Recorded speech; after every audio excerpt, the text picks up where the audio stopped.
Buenos días a todos, gracias por su asistencia. Inauguramos esta mañana dos exposiciones de dos artistas jóvenes, Imón Boy, malagueño, y Joan Cornellà, catalán, que podremos ver hasta el 4 de junio. Imón Boy es un artista conocido por toda su pintura en la calle, que también realiza obras en estudio y que cuenta su día a día, y Joan Cornellà, que es un dibujante de cómic y grafitero que ha cogido mucha relevancia a través de las redes sociales y que actualmente pues está un poco reconduciendo su carrera y buscando nuevos caminos. Las dos exposiciones han sido comisariadas por Elena Juncosa y Fernando Francés, y es Elena la que está aquí a mi lado y ella nos explicará mejor en qué consisten las dos exposiciones. Gracias. A todos por estar aquí en un día complicado con el Festival de Cine y con todas las actividades que están pasando en Málaga. Como decía Susana, hoy presentamos la exposición más importante hasta la fecha y la primera en un museo en Europa del artista catalán Joan Cornellà. Joan Cornellà es un dibujante de cómic, un ilustrador que se ha hecho muy famoso y es reconocido internacionalmente por el uso del humor inquietante, un humor absurdo y también un humor negro y ha conseguido crear este lenguaje tan reconocible y que lo ha hecho mundialmente famoso, y eso ha sido a través de las redes de Internet y especialmente de las redes sociales. Joan Cornellà es catalán, de Barcelona, y ahora está viviendo en Hong Kong, y queríamos disculpar su asistencia a la inauguración, aunque él ha participado activamente en su organización, porque últimamente está alejándose de los medios de comunicación y de la presencia en los medios de comunicación y en las redes sociales, a pesar de que las redes sociales es uno de los ámbitos más importantes de la reflexión de su trabajo. Como decía, este lenguaje tan reconocido lo vemos en toda su práctica artística, que no sería no solo la práctica gráfica, sino pictórica, escultórica e incluso audiovisual. Quería mencionar primero el nombre de la exposición, Dek-Tau, que significa, utiliza dos palabras, de que es en esperanto y tau es en maorí, significa años. Y estos 10 años es un poco lo que vamos a encontrar en esta exposición, que es una revisión de su trabajo de los últimos 10 años, ya que en el 2012 él cambió su práctica artística, tanto formalmente como por el uso de Internet. Anteriormente, pues él se había iniciado como dibujante de cómics, había participado en fanzines, en Internet, y tenía algunas en revistas como El Jueves, y tenía alguna publicación muy conocida, su primera publicación larga en el 2010, Abulio, que era un lenguaje más el típico, como dijéramos, dibujante de cómic, con unas viñetas con unos elementos más grotescos, en blanco y negro, con texto, con diálogo. A partir del 2012 decidió fue el punto que marcaría el cambio, este cambio que digo formalmente, ¿no? Abandonó el texto, la utilización del texto, empezó a utilizar un lenguaje visual más simple, como haciendo un poco referencia a la palabra que decíamos en el esperanto, que queríamos un idioma neutral, internacional, reconocible, un lenguaje visual, una herramienta que fuera más directa y que fuera comprensible para todo el mundo. Eliminó el texto de sus historietas, empezó a utilizar el color,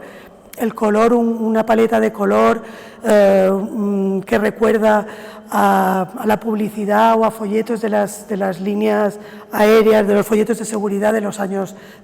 50,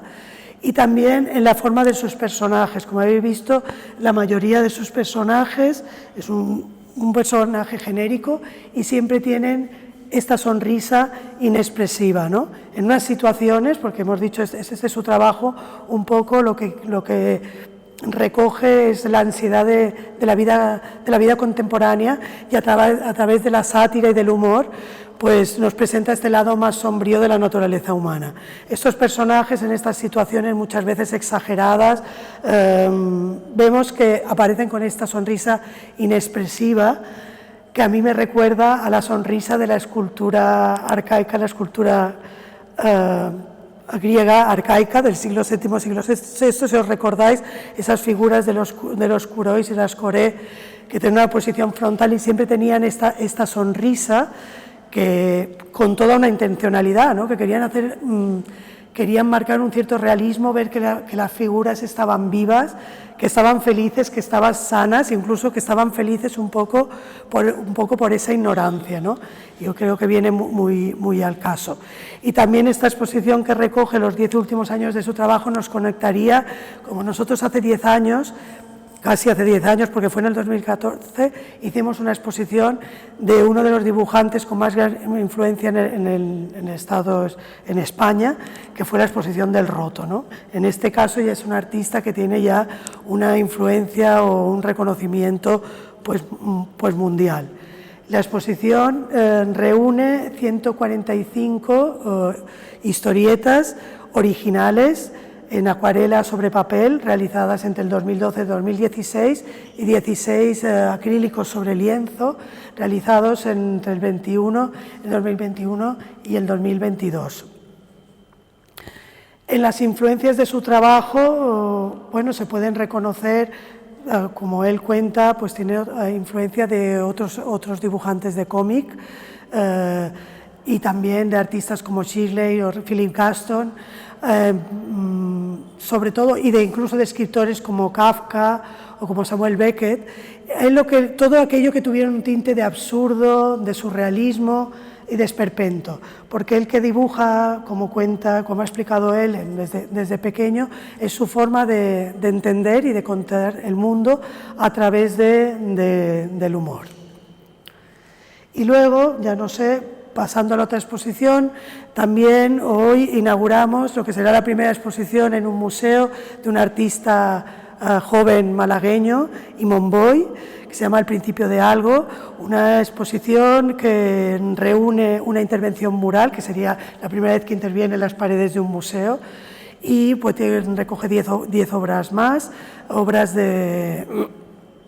10 obras, algunas son de la colección permanente del CAC Málaga y otras que hemos pedido prestado, son lienzos y luego también dibujos que son realizados con rotulador. La intervención mural, bueno, Imon Boy es un artista que, bueno, aquí, ya que es malagueño, seguro que lo reconocemos porque lo hemos visto, que lleva ya un tiempo pintando grafitis en la calle, pero también además, y continúa haciéndolo, de ahí que quiera permanecer en el anonimato y no esté presente, porque pues continúa pintando en la calle de forma sin tener permiso, lo diríamos así,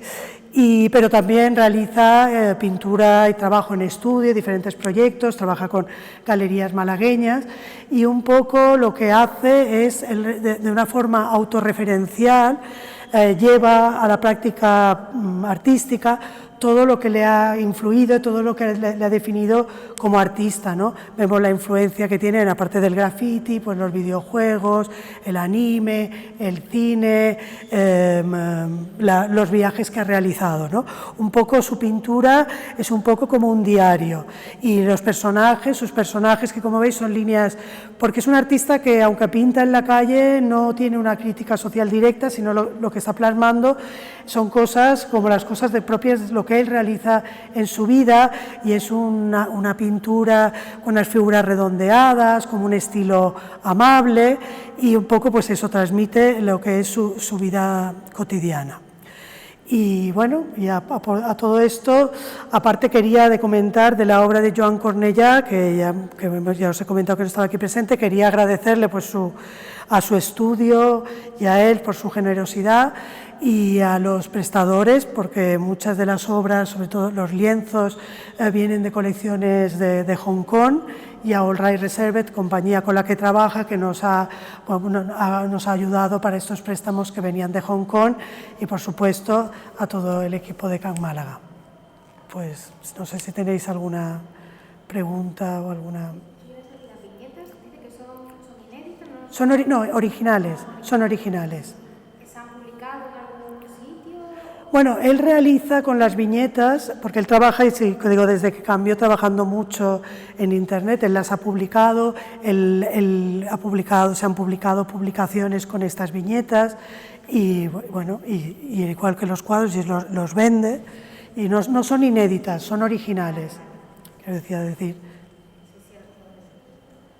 Pero sí es la primera vez que se exponen todas juntas. De hecho, es la exposición más completa que se ha hecho de él hasta la fecha, porque sí que ha tenido, y la primera en un museo en Europa, ha tenido algunas exposiciones, pero a veces eran exposiciones más pequeñas o colectivas, o incluso en algunas no había originales. En este caso sí. Una constante un poco en la obra es la presencia de armas, sangre. Sí, porque muchos de él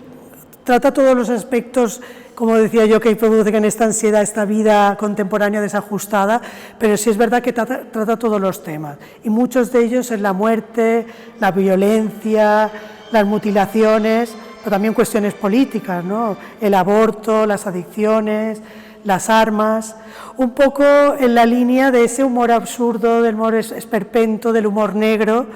que a veces que nos reímos de problemas que desde luego sí hay que fijarse y mirarlas, te hacen reflexionar y ver todos estos aspectos, pero siempre traídos desde el humor, ¿no? Y que muchos personajes están en situaciones imposibles, ¿no? Un poco absurdas. Pero realmente si fueran a lo mejor situaciones en la vida real no nos harían ninguna gracia. Pero bueno, vistas así a partir para hacernos reflexionar con ese punto de crítica, ¿no? De crítica social.